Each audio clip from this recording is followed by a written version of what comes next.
નમસ્કાર, આપ જોઈ રહ્યા છો સ્પાર્ક ટુડે ન્યૂઝ વડોદરા। યુવા સાંસદ હેમાંગ જોશી દ્વારા ભારતીય જનતા પાર્ટી મહિલા કાર્યકર્તાઓ માટે ઉંબરો મૂવી નિહાળવાનું આયોજન કરવામાં આવ્યું।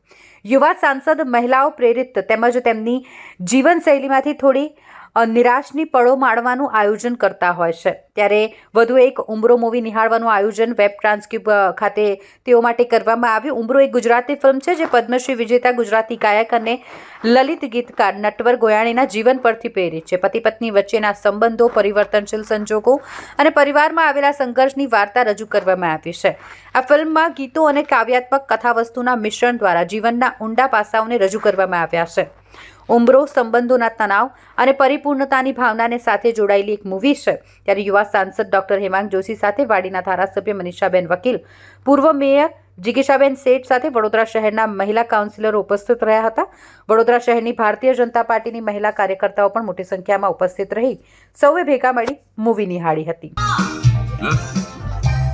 બધું તો રેડી છે હે તો ના પ્રોપર ટાઈમ જોઈને કેવું પડશે।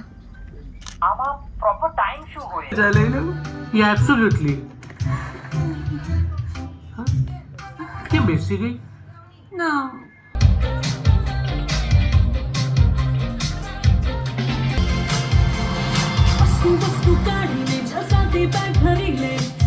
માનનીય વડાપ્રધાન શ્રીમાન નરેન્દ્રભાઈ મોદીજી જ્યારે નારી સશક્તિકરણની વાત કરતા હોય અને જ્યારે એમના નેતૃત્વની અંદર અત્યારે ડિફેન્સ સેક્ટરમાં પણ મહિલાઓનું આટલું પ્રતિનિધિત્વ વધ્યું હોય, એન્ટરપ્રેનરશિપમાં મહિલાઓનું પ્રતિનિધિત્વ વધ્યું હોય, એક્ટિંગ હોય, કોઈ પણ ફિલ્ડ હોય, એન્જિનિયરિંગ હોય, ડૉક્ટર હોય, તમામ ક્ષેત્રે અત્યારે મહિલાઓ આગળ વધતા હોય ત્યારે આપણી ગુજરાતી ફિલ્મ અને એની અંદર પણ નારી સશક્તિકરણ ઉપર બનાવવામાં આવેલી આ ફિલ્મ ઉંબરો આજે ભારતીય જનતા પાર્ટીના તમામ મહિલા કાર્યકર્તાઓ માટે આ મૂવીનું સ્ક્રીનિંગ રાખવામાં આવ્યું છે, જેની અંદર સૌ વોર્ડના તમામ મહિલા મોરચાના કાર્યકર્તાશ્રીઓ, અમારા શહેર વિધાનસભાના આદરણીય ધારાસભ્ય બેન શ્રીમતી મનીષાબેન વકીલ અને તમામ કોર્પોરેટરશ્રીઓ, શિક્ષણ સમિતિના સભ્યશ્રીઓ સાથે મળી અને સૌએ આ ફિલ્મ શાંતિથી નિહાળી અને સૌને આ ફિલ્મ ખૂબ જ ગમી અને નારી સશક્તિકરણનો જે સંદેશો આમાં આપવામાં આવ્યો છે